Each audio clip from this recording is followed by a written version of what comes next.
विकसित भारत की जो एक कल्पना है युवाओं में,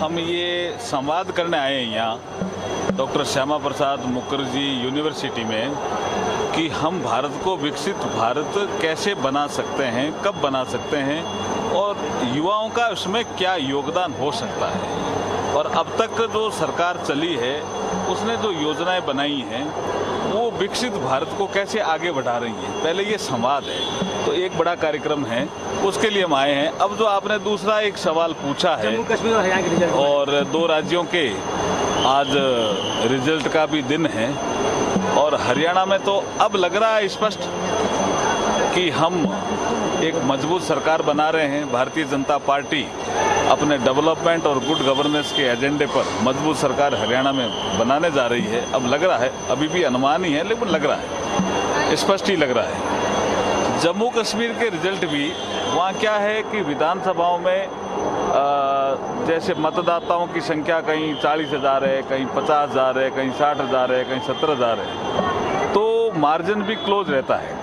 तो अभी थोड़ा उनका रिजल्ट पूरा आने दीजिए।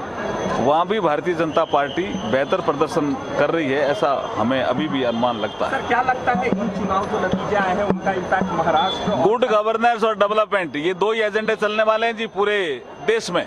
यहाँ भी वही चलेगा, गुड गवर्नेंस और डेवलपमेंट जो करेगा और उसमें भारतीय जनता पार्टी आगे, यहाँ भी भारतीय जनता पार्टी आप देखना आगे रहेगी। सर, एक बीजेपी की एक योजना भाजपा के लिए क्या वर्कआउट किया हरियाणा? मैंने कहा ना, डेवलपमेंट और गुड गवर्नेंस ये 2 ही विषय हैं जी हमारे।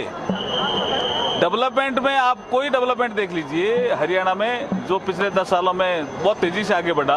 गवर्नेंस तेजी से आगे बढ़ी, लोगों को घर बैठे अपना पेमेंट मिला, बिना पर्ची बिना खर्ची नौकरी मिली। और जब हुड्डा जी के शासन की तुलना की तो मिर्चपुर कांड भी लोग जनता को याद आया।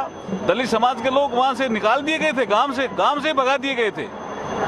तो हरियाणा की जनता ने सही निर्णय किया है कि गवर्नेंस और डेवलपमेंट के आधार पर उन्होंने भारतीय जनता पार्टी को चुना। हम हरियाणा की जनता का आभार प्रकट करते हैं इसके लिए।